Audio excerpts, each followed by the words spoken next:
천지를 지으신 우리의 하나님 아버지, 우리를 하나님의 형상으로 지어주심을 감사드립니다. 다 잃었던, 타락시켰던 그 형상을 아들 안에서 아들의 죽음으로 또 회복시키시며 온전케 해 가심을 감사드립니다. 하나님께서 행하시고 이루신 일로 인하여 우리가 생명의 길, 새 생명으로 사는 길을 갈 때에 오직 하나님께 감사함으로 하나님만을 의지하고 믿음으로, 그래서 오늘도 신자된 우리의 믿음의 삶이 하나님께 기쁨이 되게 하여 주시옵소서. 예수님의 이름으로 기도합니다. 아멘. 갈라디아서 2장 16절에서 21절까지를 보시겠습니다. 갈라디아서 2장 16절에서 21절입니다.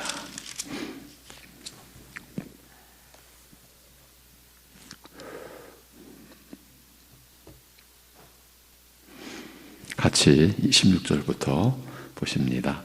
사람이 의롭게 되는 것은 율법의 행위로 말미암음이 아니요 오직 예수 그리스도를 믿음으로 말미암는 줄 알므로 우리도 그리스도가 예수를 믿나니 이는 우리가 율법의 행위로서가 아니고 그리스도를 믿음으로써 의롭다함을 얻으려 함이라. 율법의 행위로서는 의롭다함을 얻을 육체가 없느니라. 만일 우리가 그리스도 안에서 의롭게 되려 하다가 죄인으로 드러나면 그리스도께서 죄를 짓게 하는 자냐? 결코 그럴 수 없느니라. 만일 내가 헐었던 것을 다시 세우면 내가 나를 범법한 자로 만드는 것이라. 내가 율법으로 말미암아 율법에 대하여 죽었나니 이는 하나님에 대하여 살려 함이라. 내가 그리스도와 함께 십자가에 못 박혔나니 그런즉 이제는 내가 사는 것이 아니요 오직 내 안에 그리스도께서 사시는 것이라. 이제 내가 육체 가운데 사는 것은 나를 사랑하사 나를 위하여 자기 자신을 버리신 하나님의 아들을 믿는 믿음 안에서 사는 것이라. 내가 하나님의 은혜를 패하지 아니하노니 만일 의롭게 되는 것이 율법으로 말미암으면 그리스도께서 헛되이 죽으셨느니라. 아멘. 사도 바울이 값없이 오직 믿음으로만 구원 얻는다는 복음은 사람들로 하여금 죄에 빠지게 함으로 예수님을 죄의 원흉으로 만든다는 거짓 선생들의 주장을 조리 있게 반박하고서 거기서 더 나아가 복음이 제공하는 신자와 관련된 복된 본질들을 소개하는 말씀이 오늘 본문 중 20절, 21절입니다. 이 구절 안에는 복음의 복된 본질 세 가지 내용이 제시되어 있습니다. 우리에게 주시는 전적인 하나님의 은혜의 내용이죠. 복음이 내포하고 있는 복된 신자의 본질들 중 첫 번째는 그리스도와 연합된 그 사실입니다. 내가 그리스도와 함께 십자가에 못 박혔나니 라는 말씀이 바로 그 뜻입니다. 복음의 복된 본질 그 두 번째는 그리스도와 연합함으로써 예수님이 나의 대표자가 되시고 나의 새 주인이 되심으로써 예수님이 소유한 것과 그리스도의 이루시고 경험한 모든 것이 다 내 것이 된다는 사실을 말하고 있습니다. 그런즉 이제는 내가 사는 것이 아니요 오직 내 안에 그리스도께서 사시는 것이라는 말씀이 그 뜻입니다. 복음의 복된 본질 그 세 번째가 새 사람으로 살아가는 방식에 대해 설명하는 내용입니다. 바울 사도는 그것을 믿음이라고 말합니다. 그러나 이 믿음은 단순히 내가 믿는 어떤 행위를 가리키는 게 아니라 그리스도에 대한 구체적인 지식과 그에 대한 신뢰와 의지를 갖는다는 것을 말합니다. 내가 믿는다는 것보다 믿는 내용이 내 마음에 차 있는 것이 더 중요하다는 뜻입니다. 이 사실은 아무리 강조해도 지나치지 않습니다. 그만큼 믿음에 있어서 중대한 요점이기 때문입니다. 그 믿음에 대하여 바울 사도는 이렇게 진술합니다. 나를 사랑하사 나를 위하여 자기 몸을 버리신, 자기 자신을 버리신 하나님의 아들을 믿는 믿음이라고요. 그런데 이 믿음의 내용을 살펴가기 전에 이 구절, 이 본문을 우리가 하나하나 좀 들여다보기 전에 지난 이틀 동안 이 믿음은 단순히 내가 믿는 어떤 행위를 가리키는 게 아니라는 점과 관련된 교묘하고도 은밀하게 작용하는 거짓 믿음을 실제 상황을 가지고 살펴보았습니다. 참 믿음과 거짓 믿음을 분별하는 실습 시간이었습니다. 그 실습의 내용은 내가 믿는 어떤 행위가 믿음이 되어버리는 일이 실제적으로 어떻게 나타날 수 있는지에 관한 신뢰를 소개해 드리는 것으로 이루어졌습니다. 이런 시도를 통해서 오직 그리스도에 대한 구체적인 지식과 그에 대한 신뢰와 의지를 갖는 이 본래의 믿음이 우리 안에서 어떻게 왜곡될 수 있는지를 보여드렸습니다. 그것은 주님을 의지해야 하는 믿음이 내 마음이 일으키는 간절함을 붙들게 되는 것으로 왜곡되어 버린 실제의 예였습니다. 결국에는 내 안에서 일어나는 간절함을 의지하게 되고 만 것입니다. 그 간절함이 주님의 은혜가 임하는 근거라고 여기게 되었다는 말이에요. 이 신뢰 안에서 드러난 두려운 그 사항의 핵심과 요점이 바로 이것입니다.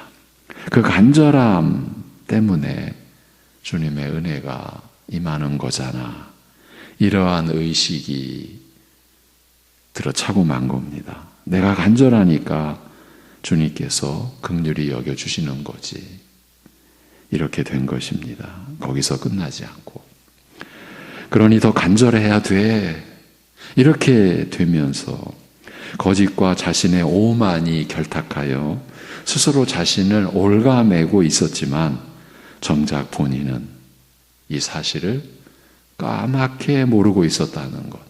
여전히 주님을 믿고 의지하고 있는 줄로 여겼다는 점입니다. 그런데 이런 실제의 예를 우리가 나눌 수 있게 되는 일이 일어났습니다. 어느 날 어느 순간 갑자기 그에게 하나님의 은혜가 임했습니다. 자신의 그 거짓과 교만이 발가벗겨진 것입니다. 나를 의지하고 있었구나. 예. 어제 서두에 이렇게 말씀드렸습니다. 어제. 오늘도 좀 더 살펴보겠습니다. 일단 꺼내놓고 보니까 그 범위가 정해지지 않기 때문입니다. 그만큼 적용 범위가 넓다는 뜻입니다. 그래서 시급하게 느껴지는 정도까지라도 더 들여다보았으면 하는 겁니다. 이렇게요. 내 간절함이 주님의 은혜가 임하는 근거로까지 여기게 된 이 거짓 믿음의 적용 범위가 그만큼 넓게 느껴진 거예요. 이제는 그리 어렵지 않게 그 예들을 제시해 드릴 수 있을 것 같습니다. 오늘도 또 우리의 영적 현실에 대한 이야기를 또 잠깐 드리지 않을 수가 없습니다. 이제 우리가 이틀 동안 나눴던 이 거짓 믿음의 신뢰, 그 적용 범위 하나하나 이렇게 일러드리기는 곤란하죠. 그래서 전체적으로 대략적으로 제시해드리면 간단하게는 이것입니다. 내가 했잖아. 자기 자신에게 지금 말하는 겁니다. 자기 자신을 의식하는 겁니다. 내가 했잖아. 이렇게 되면 어느 순간부터 그는 이것을 의지하게 됩니다. 내가 했잖아. 자신이 한 것을 의지하게 됩니다. 이렇게 자신의 행위를 의지하면서 끝내는 자기 자신을 의지하는 데까지 이르게 됩니다. 이틀 동안 살폈던 그 실제 상황과 같은 일이 지금 벌어지고 있는 겁니다. 내가 했잖아 하는 것을 붙드는 것이나 나의 간절함을 붙드는 것이나 같은 것 아닙니까?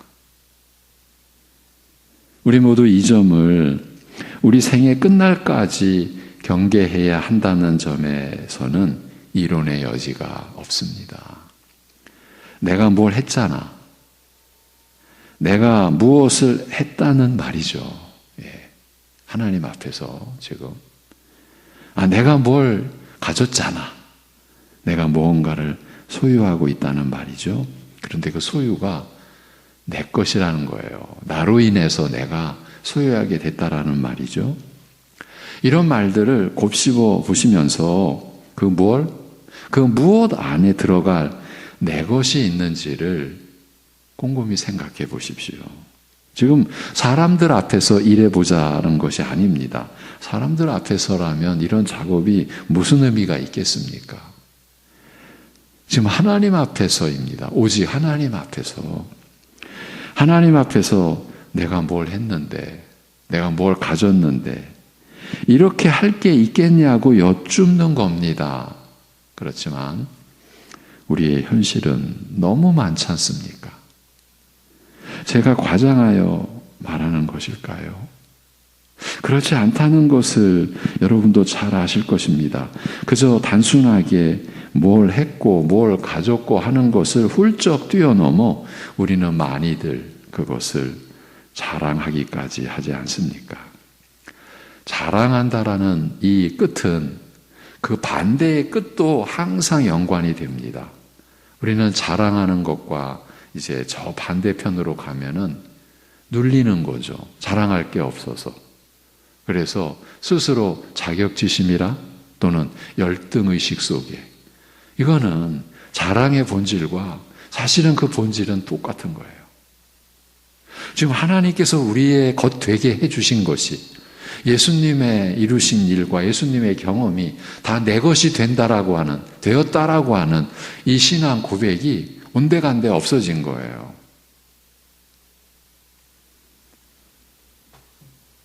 그리고 이제 자랑하는 그 면은 그것을 인정받아야 하는 데까지 가지 않으면 안 된다는 식으로 우리는 살고 있지 않습니까? 우리 지난날 또 우리 자신과 우리 주변을 좀 생각해 보시면 제가 이렇게 그 내용적으로 의미적으로만 제시해 드린 이 내용이 이 일이 현실 아닙니까? 거기다가 남들이 하지 못한 것을 나는 했어. 이렇게 되면 복잡해지는 거죠. 남들이 못 가진 것을 나는 가졌어. 지금 내가 뭘 했어, 내가 뭘 가졌어라는 것이 그래서 내가 은혜를 이렇게 받는 거지. 이렇게 되어버리니까 그리스도께서 우리를 위해 죽으신 것이 무색해져 버리는 일이 우리 안에 너무나 간단하게 그리고 그것이 쌓이고 쌓여서 완전히 구조화되어 버리는 콘크리트처럼 굳어버리는 일까지 일어나는 것이 두려운 겁니다. 교회는 우리 모든 우리 성도의 그 믿음의 내용에 있어서 늘 하나님 말씀으로 이 점을 드러내 주어야 하고 교회는요. 그리고 교인된 모든 분들은 스스로가 이 말씀의 거울 앞에서 자신을 끊임없이 비춰봐야 하지 않으면 안 된다는 겁니다. 예. 오늘 본문으로 정리해 보자면요. 지금 말씀드린 내가 뭘 가졌는데, 내가 뭘 했는데, 이것은 믿음으로 사는 것이 아닙니다. 오늘 본문이 우리에게 비춰주는 진실은 그렇습니다. 그건 믿음이 아니다. 믿음으로 사는 것은 그런 것이 아니라는 점을 본문이 우리에게 말씀하고 있습니다. 그런데 또 한 가지는 정리하는 게 좋을 것 같습니다. 간절함에 관한 것입니다. 간단한 의문이 의외로 힘이 있을 때가 있습니다. 간절함이 왜 문제냐? 이렇게 나올 수 있습니다. 이 짧은 한마디도 그렇습니다. 간절하게 예배드리고 간절하게 기도드리는 것, 이게 얼마나 우리에게 있어서 귀한 일입니까? 이런 식으로 생각하면 간절함을 왜 문제 삼았느냐는 반문이 갑자기 설득력을 갖춘 것 같이 보일 수 있습니다. 그래서 이 간절함에 관해서도 짚어드릴 사항이 있다고 보입니다. 우리가 며칠 동안 나누었던 그 신자에게 있어서 중요했던 그 간절함은 사실상 애매한 점이 많다고 볼 수 있습니다. 애매한 점이 많다고 보아야 하지 않을까 싶은 겁니다. 처음에는 주님의 은혜로 인한 간절함이었다고 볼 수 있습니다. 그러니까 믿음에 의한 간절함이었다고 보는 겁니다. 이제 긍정적인 관점에서 그 신자를 우리가 이해하는 관점에서 이렇게 출발을 하는 겁니다. 좀 더 세밀하게 표현하면 성령께서 그의 심령을 인도하셔서 자신의 염려와 두려움을 주님께 맡기고자 하는 절실함이 그의 심령 속에서 일어났다고 보여집니다. 그때 그의 마음은 간절함으로 채워졌을 것입니다.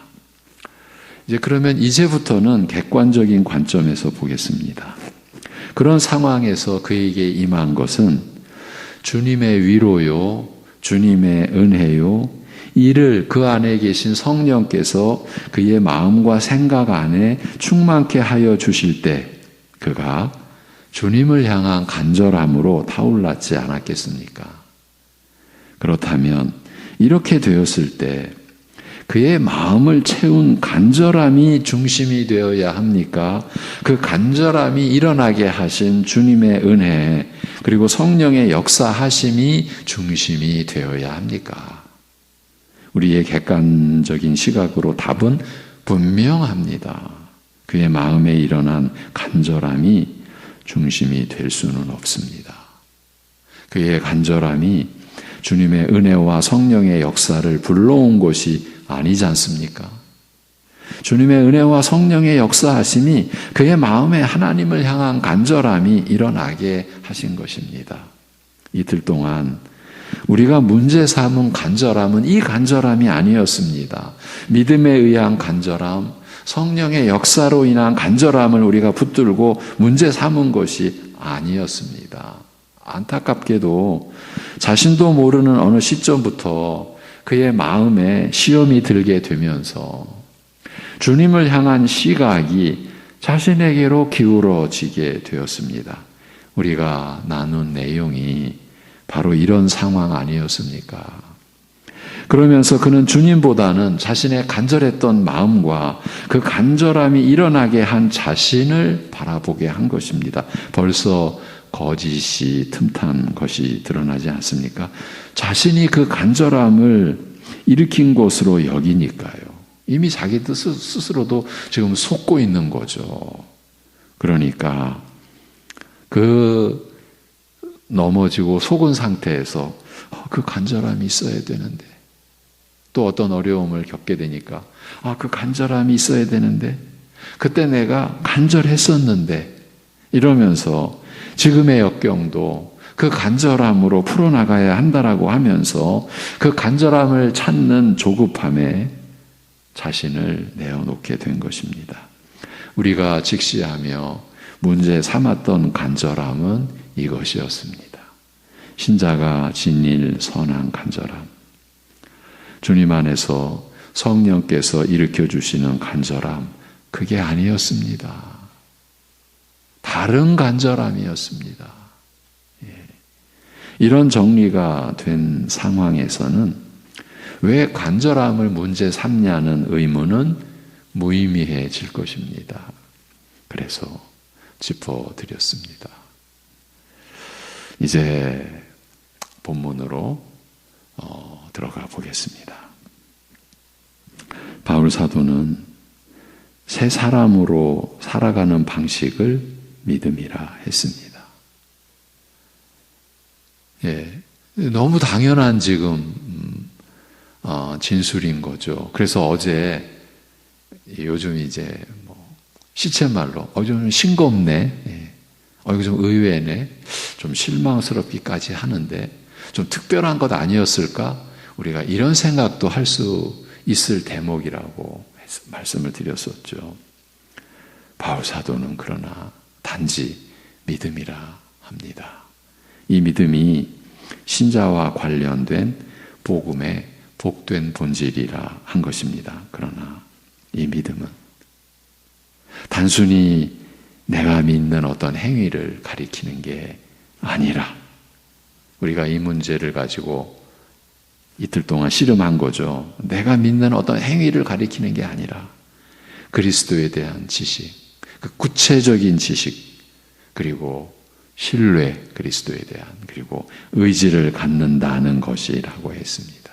그러니까 내가 믿는다는 것보다 내가 믿는 내용이, 그 믿는 내용이 내 마음에 있는 것, 내 마음에 차오르는 것, 차 있는 것, 이것이 중요하다. 사실 제가 여러분과 나눈 요점은 이것이었습니다. 내가 믿는데 내가 어떤 믿음의 내용을 내가 가지고 있는가. 사도는 그것을 이렇게 진술합니다. 나를 사랑하사 나를 위하여 자기 몸을 버리신 하나님의 아들을 믿는 믿음이라고요. 여러분, 이 믿음의 이 고백, 이 믿음의 진술을 우리가 성령님 안에서 정신 차려 지니고 있다면 이것과 다른 것이 비교되면 안 되죠. 다른 것이 들어오면 안 되죠. 내가 간절했으니까. 이게 말이 안 되는 거죠. 근데 이게 말이 되는 현실인 거예요, 우리는. 마땅히 하여야 할 일을 했는데, 우리가 수요일 날 누가복음을 통해서 본 비유 중에 결정적인 거죠. 종이 하루 종일 일하고 왔다고 해서 주인이 수고했다, 여기 식탁에 앉아라, 그러냐? 그렇지 않다. 그 당시에 그 상황을 비유로 예수님께서 우리에게 들려주신 거죠. 지금 제자들에게, 사도들에게 우리는 무익한 종, 우리는 비천한 자일 뿐입니다. 이렇게 섬기는 자체가 오직 감사요. 그러나 마땅히 하여야 할 일을 한 것뿐, 내 것이라고, 내가 했다고, 내가 지닌 거라고 할 게 없다. 이것을 우리가 놓치면 안 됩니다. 근데 놓치고 있어요. 아니, 놓치도록 조장하는 분위기도 사실은 우리 안에 엄청났어요.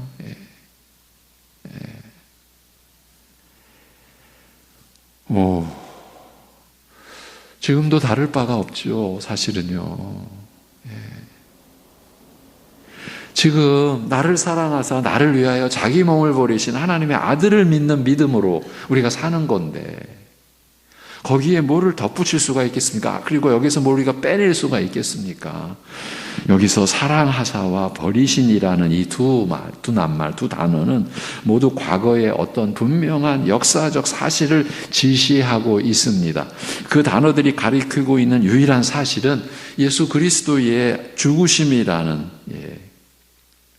이 지상 최대의 그 위대한 사건입니다. 예수님의 죽으심이 없으면, 하나님의 아들의 이 죽으심이 없으면 하나님 나라도 교회도 없습니다. 우리에게는.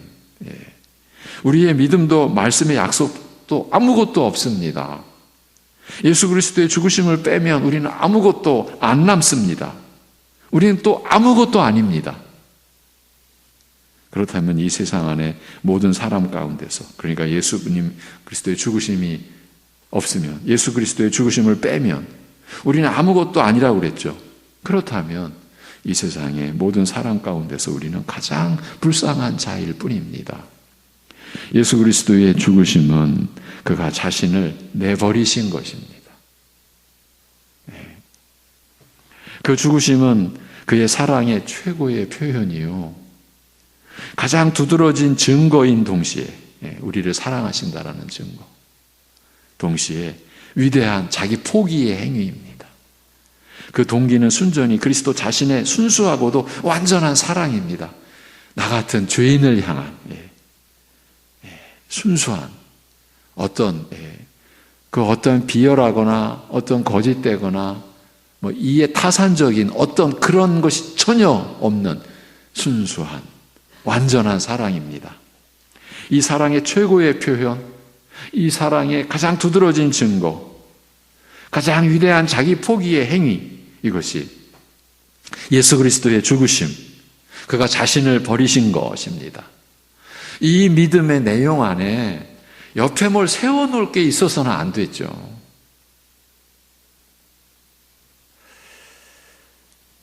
지금 예수님께서 자기 자신을 내버리신 것이다, 이렇게 지금 표현해 드렸는데, 성경의 다른 부분에서는 하나님 아버지께서 아들을 보내신 결과로 예수님이 오셨다. 또 예수님께서도 스스로 또 아버지가 나를 보내셔서, 그래서 내 말은 아버지의 말이요, 내가 이룬 일은 아버지의 일이요, 이렇게 말씀하셨고, 또 그렇게 기록되어 있으나 그렇다고 아버지에게 떠밀려서 오신 것이 아니죠. 우리가 이 내용도, 이 사실도 인식해야죠. 떠밀려서 오신 것이 아닙니다. 예수 그리스도 자신이 오직 사랑에 이끌려서 기꺼이 자기 자신을 내어주셨습니다. 이것이 우리가 말씀을 통해서 성령께서 깨우치신 은혜 안에서 우리가 고백하는 믿음의 내용입니다. 예수 그리스도는 인간이 엮은 끈이나 아버지의 뜻으로 십자가로 나아갈 수밖에 없었던 것은 아니었습니다. 어쩔 수 없이 내가 나아갈 수밖에 없구나, 이것이 아니었습니다. 예수님 자신이 사랑의 끈과 용기의 띠로서 자신을 그 십자가에 얽어 매셨고, 어쩔 수 없는 필연성이나 또는 그 자신에게 부과된 원치 않는 하나님의 뜻, 아버지의 뜻 때문에 죽음의 길을 가신 것이 아니라 자신이 원하셨기 때문에 그 죽음을 택하셨습니다. 그리스도께서는 사랑했기 때문에, 그 완전하고 순수한 사랑의 동기, 그것 때문에 그 길을 원하셨던 것입니다. 그리고 이루셨던 것입니다. 여러분, 내가 다 이뤘다, 이 한마디가 십자가상에서 7마디의 그 고백 중에 이 한마디 말씀이 우리에게 모든 것을 이루신 하나님의 그 모든 역사, 은혜, 진리를 담고 있는 구절인 거예요. 내가 다 이뤘다. 우리는 그 은혜로 우리가 이렇게 하나님 아버지 이렇게 부르고 찬양 드리고 예배 드리고, 하나님이 나와 함께 하신다, 임마누엘의 그 진리와 은혜를 우리가 누리며 사는 거예요. 근데 여기에 뭘 우리가 빼면 어쩌자는 겁니까? 여기에 뭘 덧붙이자면 어쩌자는 겁니까? 교회가, 그리고 한 성도의 입장에서 내가 뭘 가졌는데 남들 못 가진 거, 남들 못한 거 내가 했는데 그거 가지고 지금 우리가 나눈 이 예수 그리스도의 순수하고 완전한 사랑의 본질과 그 내용 안에 뭘 끼워 놓을 게 있겠습니까? 근데 분명한 것은 우리는 끼워 놓고 왔어요. 아니면 빼고 있었거나.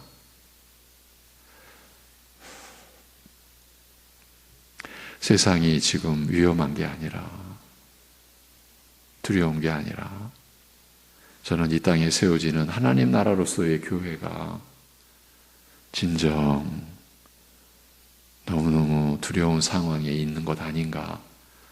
그래서 하나님께, 하나님, 우리를 진정 보아주옵소서. 우리를 영원한 길로 인도해 주시옵소서. 어제 우리 시편 139편 짤막하게 보았던 그 구절의 고백이죠. 우리를 영원한 길로 인도해 주옵소서. 우리로서는 갈 재간이 없어요. 지금 예수님께서는 사랑했기 때문에 그 죽음을 택하셨어요. 그 길을 원하셨던 것입니다. 나를 사랑하사 나를 위하여 자기 몸을 버리신 하나님의 아들, 바로 그가 예수 그리스도이십니다. 지금 본문 말씀이, 하나님 말씀이 성령 안에서 바울 사도가 믿음을 이렇게 정의하고 있는 거예요. 그 죽음이 바로 나를 위한 죽음이었다고 생각되는 그 믿음, 그 죽으심을 믿고 간직하고 의지하는 믿음, 지금 이 믿음입니다. 여기에 뭘 얹으면 어떡합니까? 그러면 그 죽음이 뭔가 좀 결함이 있었습니까? 부족한 듯 한 겁니까? 좀 불안해. 난 예수 그리스도를 믿음으로 이거 좀 뭔가 불안해. 그 은혜, 아무래도 내가 뭔가 좀 더, 이게 지금 갈라디아 교회를 침투해온, 오늘날 교회를 이렇게 혼란케 하는, 특히 그 교회의 표적이 우리 장로교회. 저것들은 하나님의 주권을, 무슨 하나님의 예정과 선택을, 가장 인간을 혼란스럽게 만들고 애매하게 만들고, 신앙의 그 열심을 어떻게 저렇게 회방하고 무너뜨려? 저 장로교회는 이렇게 되는 거 아닙니까? 이거를 우리가 수십 년 겪어온 거예요. 지금 우리 장로교회가 하나님의 은혜로 가까스로 붙들고 있는 이 진리와 은혜의 내용이 사도들의 성령님 안에서의 기록입니다. 장로교회가 만들어낸 이 시대의 교리가 아닙니다. 근데 마치 우리는 그렇게 된 것처럼, 그리고 더 악한 거짓 선생들은 그걸 교묘하게 이용하고, 그래서 인간이 열심을 내고 자기를 성취한 그 어떤 그 감격, 감동, 그런 거 다 빼앗아가는 교회가 저것들이야. 저는요, 이런 표현이 심하다고 생각지 않습니다. 오히려 진실, 현상은 이보다 더 악하게, 악랄하게 교회를 공격해 옵니다. 이제 정리하겠습니다. 그리스도의 죽음이 바로 나를 위한 죽음이었다고 믿는 그 믿음입니다. 그 죽으심을 믿고 간직하고, 그러니까 내가 뭘 지녔어라고 하는 것은 그리스도의 죽음을 지닌 거예요. 내가 뭘 했어, 이거는 그리스도께서 나를 위해 그 죽음을 택하신, 기꺼이 그 죽음의 길을 가신, 그것만 붙드는 거예요. 그 속에서 내가 한 거야 하는 것은 없어요. 들어갈 자리가 없어요. 뭘 했다 하더라도 당연히 마땅히 하여야 한 것뿐 내 것이라고 할 게 있어서는 안 돼요. 이게 우리의 모습인 거죠. 그래서 내가 믿는다는 것보다 믿는 내용이 내 마음에 차 있는 것이 더 중요하다라고 한 것이 이런 사실 때문입니다. 그리스도를 믿는 믿음의 내용이 이것입니다. 이것이어야 합니다. 그것이 바로 그 믿음이 나를 그리스도와 연합된 자로, 그리고 예수 그리스도의 모든 것을 내 것으로 만들어주는 것이에요. 어떤 공로와 선행과 잘난 행동이 아니라, 그게 있을 수 없는 거예요. 하나님 앞에서는. 그런 게 아니라 주님의 죽으심에 대한 참된 이해와 신뢰와 의지, 나를 위한 죽음이었으니까, 하나님의 아들이신데 나 같은 것을 위한 죽음을 기꺼이 택하셨고 이루셨고 죽으셨기 때문에, 그래서 그 이해, 그 지식, 그래서 그에 대한 신뢰, 의지, 곧 이 믿음이 그렇게 복된 것을 가능케 해준다. 그리스도와 연합된 신분으로. 그래서 그리스도의 모든 것을 함께 그 영광을 소유한 자로, 누리는 자로, 그것도 잠시 잠깐 빌려주듯이 한번 맛 좀 봐라가 아니라 영생을.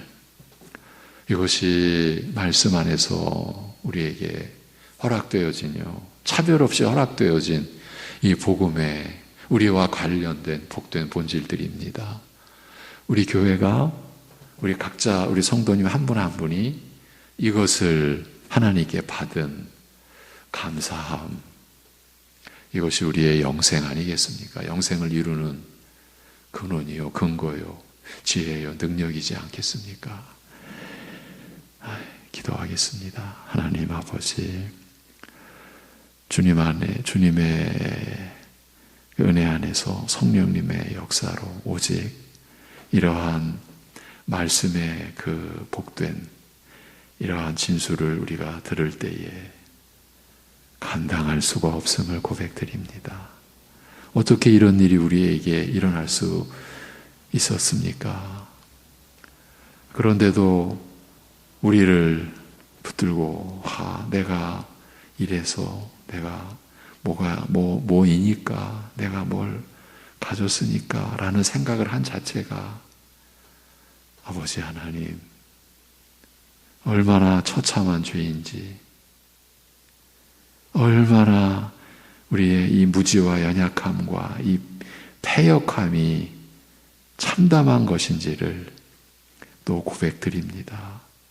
하나님의 그 선하심과 긍휼하심이기에, 그 안이기에 우리가 이런 고백을 드리며 나아갑니다.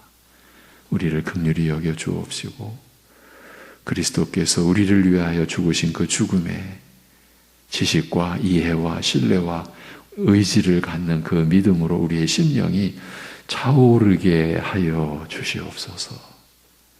이 복음의 진리가 우리에게 주는 참된 위로가 우리 사랑하는 새벽예배 가족들, 이러한 말씀으로 하나님의 인도함을 받는 우리 모든 우리 영적 가족들 심령 속에 충만케 이 복음의 위로가, 이 복음의 이 사랑이, 이 복음의 역사가 충만히 임하여 우리가 이 믿음으로, 이 믿음의 내용으로 육신의 호흡이 있는 날들 끝까지, 그리고 그 죽음을 넘어서도 우리가 그 사랑과 은혜로 영생을 살게 됨을 늘 감사히 여기고 또 그 감사를 고백하고, 그래서 우리가 주님께로 나아가는 오늘 하루도 주님을 바라보는 그날로, 그래서 하나님 앞에서의 가치 있고 의미 있는 날로 살아가게 하여 주시옵소서. 예수님의 이름으로 기도합니다. 아멘.